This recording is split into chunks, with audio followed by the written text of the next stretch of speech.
si Eman. Oh, nako. Tinamaan. Slugfest. Now it's a slugfest. Nako. Ayan na. Nagbigay na. Slip ulit. Gasoline boy, magtataho, taga-deliver ng tubig. Iyan ang ilan sa mga panglalait na ibinato kay Rodelyn Perez bago ang kanyang laban kay Eman Bacosa Pacquiao. At sa mata ng marami, isa lang siyang ordinaryong boksingero na isinabak para maging dagdag panalo sa record ni Eman. Wala siyang malaking promoter, magarbong training camp o matunog na pangalan. Sa kabilang corner naman ay si Eman Bacosa Pacquiao, anak ni Manny Pacquiao na taglay ang pinakasikat na apelyido sa Philippine boxing. Dahil dito, halos lahat ay kumbinsidong siyang mananalo. Pero may isang bagay na nakakalimutan ng marami. Sa ibabaw ng lona, hindi apelyido ang lumalaban kundi puso, tapang at kamaong handang patunayan ng sarili. Si Rodelyn Perez ay isang 24-year-old working student mula Zamboanga City. Sa araw, nagtatrabaho siya bilang karpentero habang ipinagpapatuloy ang kanyang pag-aaral sa kolehiyo. Pumasok siya sa professional boxing taong 2023. Ngunit dahil sa kakulangan sa sapat na training at hirap ng buhay, nagtala siya ng 5 panalo at 4 na magkakasunod na pagkatalo. Kaya't minamalit siya ng marami at tinatawag lang na journeyman at wala umanong tsansang manalo laban sa isang Pacquiao. Ngunit sa likod ng tahimik at simpleng buhay ni Perez ay isang determinadong pressure fighter. May kakaibang tibay ng dibdib at nakamamatay na kaliwang kamao. Isang tunay na underdog na handang gulatin ng buong mundo. Si Eman Bacosa naman ay anak ni Manny Pacquiao. Lumaki siya sa Tagum City at nakaranas ng pambubuli noong bata pa, dahilan upang magsimula siyang magboxing sa edad na 9 years old. Matapos kilalanin ng kanyang ama at payagang gamitin ang apelidong Pacquiao, mabilis siyang sumikat sa ilalim ng blow-by-blow promotion. Nagtala siya ng 8 sunod na panalo at naging instant celebrity. Ngunit kasabay ng kasikatan ay ang mga matitinding batikos. Marami ang nagsasabing sumikat lang siya dahil sa apelidong Pacquiao, hindi dahil sa sariling kakayahan. Kaya't sa bawat laban, dala niya ang napakabigat na responsibilidad na patunayang karapat dapat siya sa pangalang kanyang bitbit. Hindi ito ang unang paghaharap ni Rodelyn Perez at Eman Bacosa Pacquiao. Noong October 2024, nagkaharap na sila sa Okada, Manila kung saan nakalusot lamang si Bacosa via majority decision sa isang dikitang laban. Isang hatol na hindi tinanggap ng maraming fans at kampo ni Perez. Dahil dito, ikinasang kanilang rematch noong June 21, 2026 para sa bakanting PBF Youth Lightweight Championship. Mas lalo pang inabangan ng laban matapos ang trash talk ni Perez bago ang laban. Sino agawin mo? Yung mga mag-interview po, kakainin po muna natin yung mga boxers. Agawin na yun. Talaga. Imbitahan mo sila manood ng laban niya ni Panani Eman. Ay, hello po, Ma'am Gillian. Hindi po kita sa kasamahan ni Eman. Si Jillian talaga. Yung mga fans. Hindi niya talaga. Si Jillian lang talaga gusto mo. At sa bakbakang ito, hindi lang titulong nakataya kundi ang reputasyon ni Eman Bacosa Pacquiao at ang pagkakataon ni Rodelyn Perez na gumawa ng malaking upset. Sa unang round, agad na ipinakita ni Eman Bacosa kung bakit siya ang paborito. Kontrolado niya ang laban gamit ang mabilis na galaw at malilinis na kombinasyon na sunod-sunod tumatama kay Perez. Ang trend dito yung mga championship bouts, medyo mabilis na tapos, Alvin. Ano? Tingnan. Previously, they fought in a majority decision. And tulad yan sinasabi mo kanina, Alvin, na ito yung continuation ng laban ng dalawang boksingero na to, no? Itong kalaban niya si Perez, come all the way from Zamboanga yata.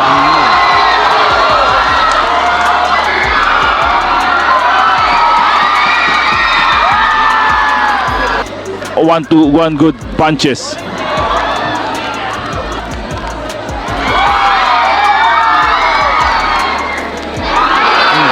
Pumasok na naman si Eman doon with his left. The flurry of Pacquiao. Tumama yung Perez ng counter, ha? Oh.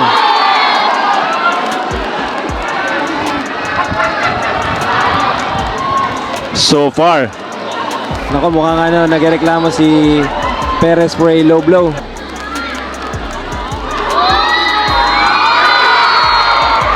maybe mas accurate is he is the next Pacquiao, if ever. Kasi tulad nga nung sinasabi mo kanina, he has this charisma, and if Etong Perez may lakas, may suntok din to. Winning this fight.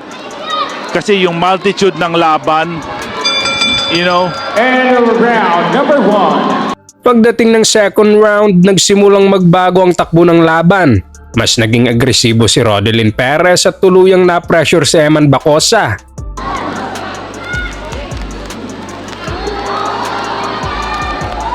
A wild swing by Perez.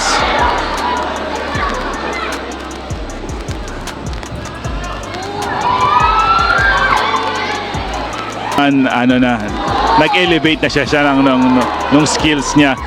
The last time that I see him, iba na siya. I think meron na siyang jab at meron na siyang head movement. Siguro yung malaking factor din yun.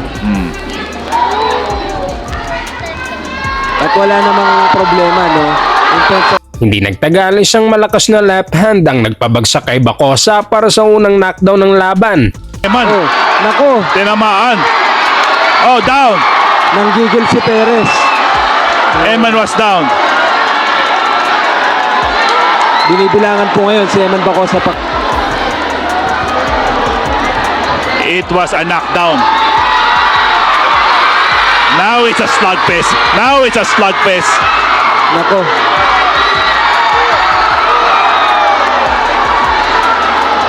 It was ruled a slip. Lang gusto manalo ng kabilang panig, ano? Real boxing. Oh, that overhand did hurt again.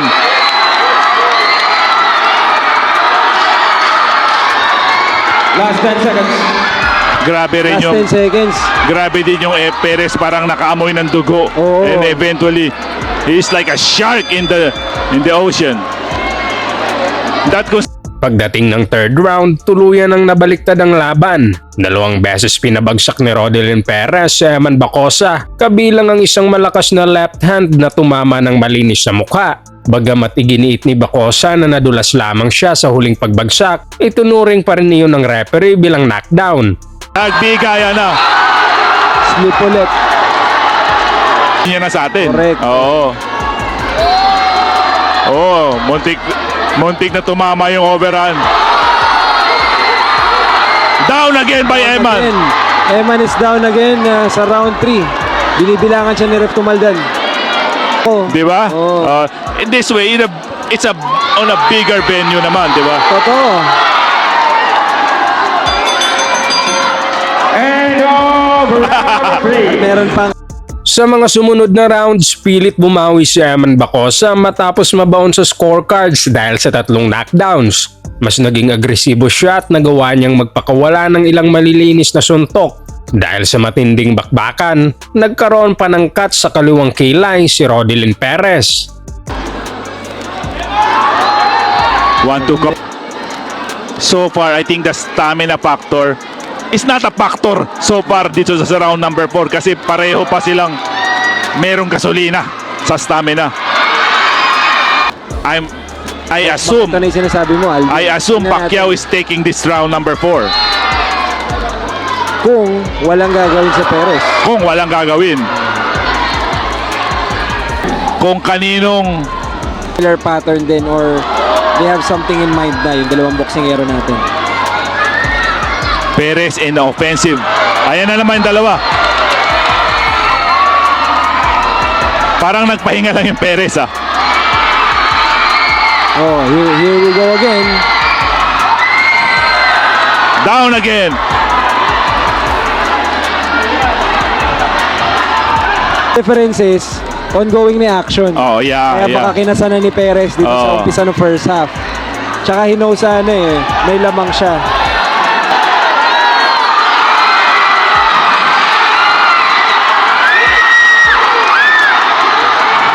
Nako, This is a war. Nako. This is a war.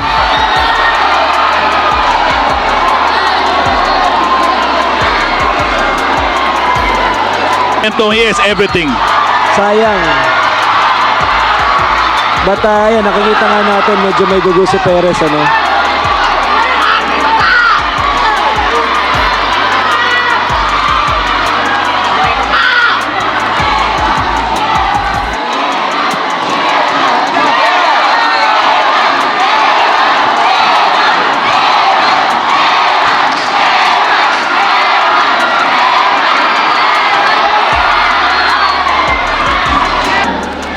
Actually, 3 na. Oh, 3, 7, and 8. May tatlo pa. Mahaba pa, and we're talking about Oh. Eman Bacosa Pacquiao. So kung meron siyang dala-dala from his father, that might be it. And Eman could pull something special. He could, it's a matter of execution tingin ko. Correct. Ganyang laro. Favor yan kay Perez because it's killing the time. Oh, yung counter, tumama na naman.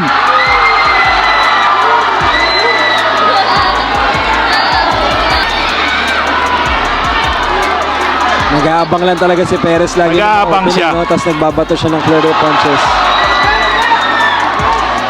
Ang problema, kung masukit pa ng Perez tong mga round na to, medyo mahirap na talaga. Ayun dapat talaga hinahampas ni Eman yung kanan niya. Sa uling 2 round, sinubukan ni Eman Bacosa na habulin ang laban sa tuloy-tuloy na pag-atake. Ngunit nanatiling kalmado si Rodelyn Perez at mahusay na naprotektahan ang kanyang kalamangan hanggang sa huling tunog ng kampana. Ayun, tumama na yung overhand, no?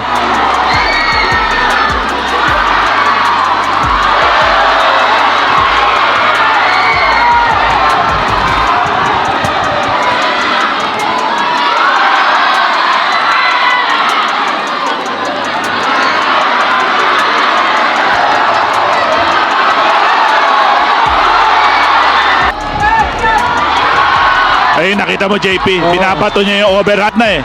Oh. So, mautak din yung bata. He know how to adjust.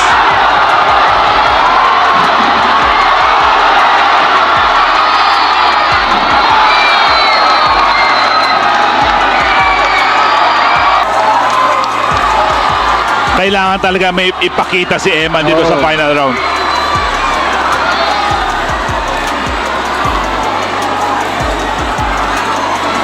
Kailangan i-boost niya na lahat.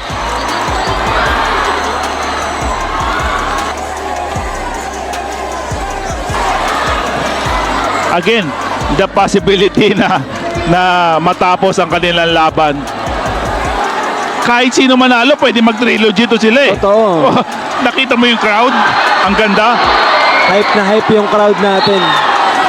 Yun ang kailangan overhand ni Eman.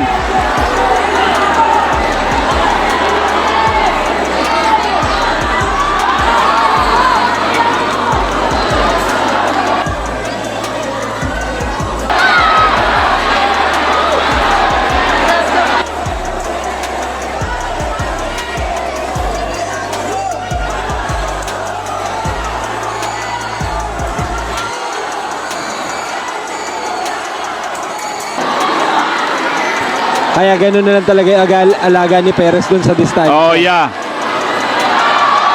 Not unless Eman could pull Yes. 1 or 2 Last 30 knockdown here. seconds.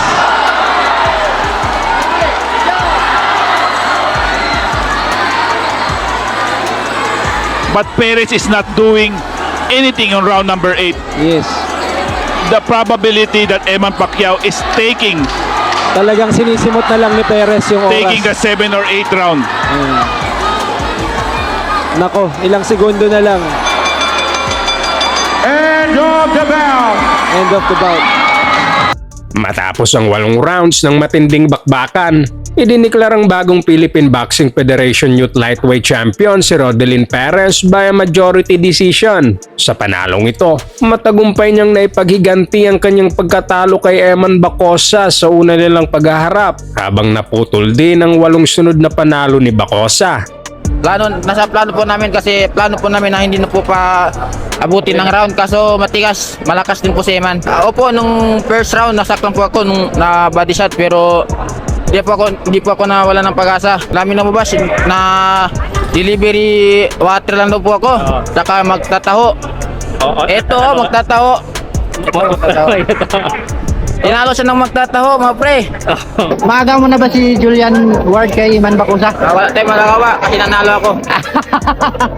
Ngunit hindi rito natapos ang usapan. Maraming fans ang naniniwalang dapat ay unanimous decision ang naging resulta dahil sa 3 knockdowns na naitala ni Perez laban kay Eman.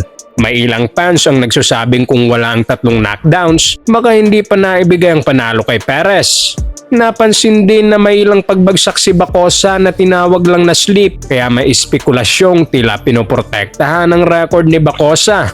Samantalang matapos ang laban, nagsampa ng reklamo sa gaabang kampo ni Bacosa na inaakusahan si Perez ng illegal rabbit punches at question din ang officiating ng referee. Ngunit sa kabila ng lahat ng kontrobersya na natiling opisyal ang resulta ng laban. Dahil sa pagkatalo ni Eman Bacosa, usap-usapan ngayon ang posibilidad ng kanilang trilogy fight. Kung matutuloy ito, magkakaroon si Bacosa ng pagkakataong makabawi habang susubukan naman ni Perez na patunayang hindi aksidente ang kanyang tagumpay.